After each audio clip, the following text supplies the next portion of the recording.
पुरानी पेंशन बहाली को लेकर पूरे देश में हड़ताल हो रही है।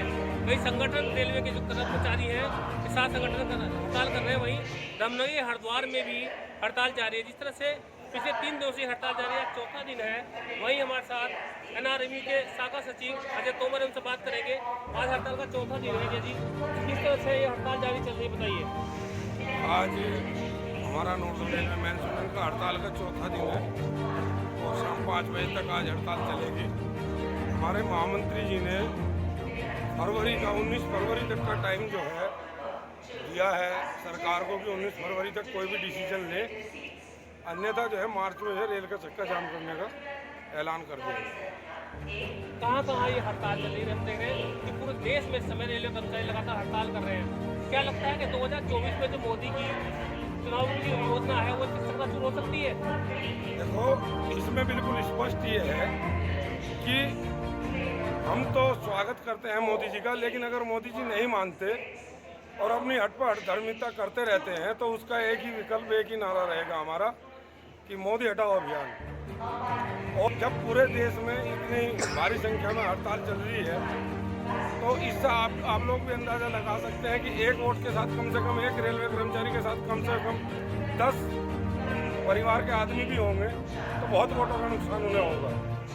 और नुकसान होने के साथ साथ हो सकता है कि कहीं हमारे साथी जैसे राज्य कर्मचारी हैं, शिक्षक संघ है, टेम्पो यूनियन है और सब जो हमारा समर्थन कर रही है, उन सब को का भी पूरा परिवार है, तो कहीं ना कहीं डिफीट तो इन्हें मिलेगी।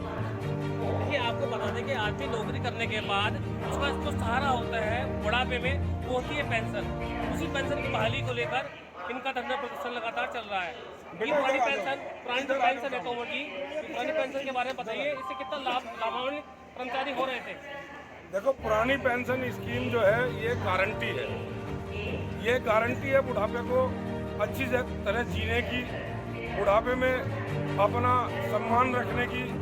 लेकिन ये जो नई पेंशन स्कीम है, काला कानून है, इसमें हम रिटायर होके जाते हैं तो सीधा सीधा ये समझो कि हमें भीख मांगने के लिए कगार पर खड़ा होना पड़ेगा, क्योंकि ये पेंशन हमारी ओल्ड पेंशन जो है इसमें ये सहारा होता है कि हम जब रिटायर होकर घर जाते हैं तो बच्चे हमारे हमें अपना बोझ नहीं समझते।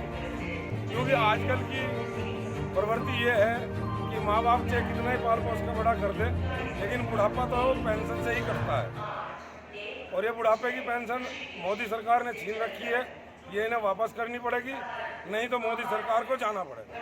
2000 बैच के बहुत सारे ऐसे लोग हैं जिनकी पेंशन को बहाली के लिए ये न्याय की लड़ाई लड़ रहे हैं 2004 से।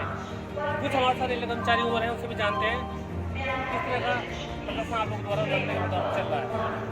आज हमारा भूख हड़ताल का चौथा दिन है। हम पुरानी पेंशन की बहाली के लिए संघर्षरत हैं, क्योंकि पुरानी पेंशन से हमारा बुढ़ापा एक सम्मानजनक अच्छे तरीके से कट सकता है और नई पेंशन वालों को कोई फ़ायदा नहीं हो रहा है। 2, 2.5, 3 हज़ार में किसी का गुजारा नहीं होता। तो हम पुरानी पेंशन की बहाली के लिए जब तक मोदी सरकार हमारे सामने नहीं झुकेगी तब तक हम अपना संघर्ष जारी रखेंगे। देख लीजिए मोदी जी किस तरह से रेलवे कर्मचारी हड़ताल कर रहे हैं। इस हड़ताल का फर्क लगातार पूरे देश में चल रहा है। जो हरिद्वार से लेकर तुर्की, नजीबाबाद, जितने भी उत्तर रेलवे के कर्मचारी लगातार धरना प्रदर्शन ऑल इंडिया कर रहे हैं, लेकिन उत्तर रेलवे में भी लगातार ये आग जारी है। दिल्ली में भी कल हम देखा जनता मंत्र पर काफ़ी धरना प्रदर्शन किया गया। आज हड़ताल का आखिरी दिन है जी, किस तरह की पेंशन है बताइए आप। देखिए, हमारी जो पुरानी पेंशन है वो हमको इसलिए चाहिए कि जैसे हमारे बच्चे हैं, हमारे ज़िंदगी है, आगे जाके बहुत परेशानी होने वाली है, इसलिए हमको पुरानी पेंशन का चाहिए। बुढ़ापे का सहारा बता रहे हैं, बुढ़ापे का सहारा है ये। और बुढ़ापे में क्या है, औलाद जो है बच्चे ऊब जाते हैं, लेकिन बुढ़ापा कब कटता है तो पेंशन कटता है। तो मोदी से क्या कहेंगे आप? हम यही कहेंगे, रिक्वेस्ट करेंगे कि हमारी पुरानी पेंशन हमको नहीं चाहिए, ये नई पेंशन नहीं चाहिए। तो देखा आपने, लोग लगातार मोदी सरकार पर निशाना साध रहे हैं। अगर इस पेंशन की बहाली को लेकर न्याय नहीं मिला तो निश्चित रूप से 2024 का जो चुनाव है उसमें भाजपा को मुंह की खानी पड़ सकती है, वो बड़ा सकता है। कैमरामैन हर्ष तिवारी के साथ नरेश तोमर, हरिद्वार। स्पष्ट है और एकमात्र मांग है सरकार को लेकर लेकर कि हमें एनपीएस नहीं चाहिए, हमें ओपीएस चाहिए। ओपीएस एक गारंटेड पेंशन स्कीम थी जिसके अंदर कर्मचारी को एक नियत कैलकुलेशन के अंतर्गत मालूम रहता था कि उसको कितनी पेंशन मिलेगी, और जब वो पेंशन को रिटायरमेंट के पश्चात अपने परिवार में जाता था तो उस परिवार से अपना बोझ नहीं समझता था। वो भी अपने परिवार के लिए कुछ करने के लिए, अपने नात को सबको परिवार करने के लिए एक स्थिति में रहता था। आज एनपीएस जो लागू हो रहा है इसमें कोई गारंटी नहीं है कि पेंशन कितनी मिलेगी। अभी कुछ पुराने जो आंकड़े आए हैं, पुराने कुछ लोग रिटायर हुए हैं जो नई पेंशन स्कीम के तहत हुए हैं, उनकी पेंशन सुन के आपके पैरों तले ज़मीन खिसक जाएगी। 20-20 साल की पेंशन के बाद, 20-20 साल की सर्विस के बाद उनकी पेंशन किसी की 3200 रुपये, किसी की 3400 रुपये पेंशन बनी है।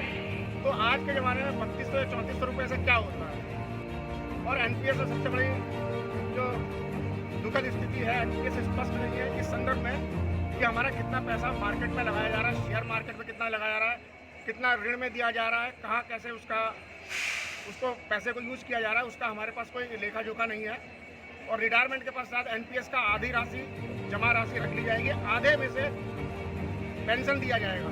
तो राशि बहुत ज़्यादा कम है, इसलिए हम किसी भी सूरत में एनपीएस नहीं चाहते। एनपीएस में सुधार होता है वो भी हमें मंजूर नहीं है, किसी भी किस्म का कंट्रीब्यूशन गवर्नमेंट बढ़ाती है वो भी मंजूर नहीं है। हमें एकमात्र हमारा जो लक्ष्य है वो सीधे सीधे ओपीएस है। ओल्ड पेंशन स्कीम अपनी पुरानी स्थिति में वैसी की वैसी बहाल की जाए, ताकि ये रेल कर्मी, कोई भी कर्मचारी, मात्र रेल कर्मी नहीं, हिंदुस्तान में काम करने वाले सरकारी महकमे में, अर्ध सरकारी महकमे में काम करने वाले इतने कर्मचारी हैं जो अपने घरों को जाएं तो उनके पास एक नियत पेंशन, एक कैलकुलेशन के साथ पेंशन हो, ताकि वो इज्जतपूर्वक अपने परिवार में अपना निर्वहन कर सकें। जी रवि जी बताइए। हमारा आज ये एनपीएस के विरोध में धरना प्रदर्शन है और अनशन है आज। और हमारी 3 सूत्रीय मांग है। हमारा जो ये की किस्त रुकी थी कोविड काल में 2020 में, तो वो किस्त के लिए हमारी 3 किस्त रुकी हुई है। हमने नौकरी पूरी करी है, हमने पूरी ड्यूटी करी है हमारे। उसके बाद उनकी 3 किस्तें फ्रीज कर दी गई हैं, जो कि अभी तक लागू नहीं हुई है। हमारी एक तो वो है मांग। दूसरी हमारी एनपीएस के उसमें है कि ओपीएस लागू किया जाए और एनपीएस के कीड़े को ख़त्म किया जाए बिल्कुल इस देश से। और तीसरी मांग हमारी है पे कमीशन का गठन किया जाए, 2026 में इसका गठन किया जाए, क्योंकि भारत सरकार इसके खिलाफ में है ना करने के। हम चाहते हैं कि इसका गठन किया जाए और शीघ्र पे कमीशन बैठाया जाए। हमारा ये है मांग भारत सरकार वो बहुत ज़्यादा कठिन हो जाए, क्योंकि भारत सरकार का एक कर्मचारी, जो कर्मचारी हमारा स्टेट का भी है, मास्टर है, सब है, तो वो भी उनकी पेंशन नहीं है, वो भी वोट उन्हें देंगे जो कि उन्हें पेंशन देगा, जो उन्हें ओपीएस में लेके आएगा। हमारी ये चुनौती है भारत सरकार को कि हम उसे वोट देंगे जो हमें ओपीएस में लाएगा।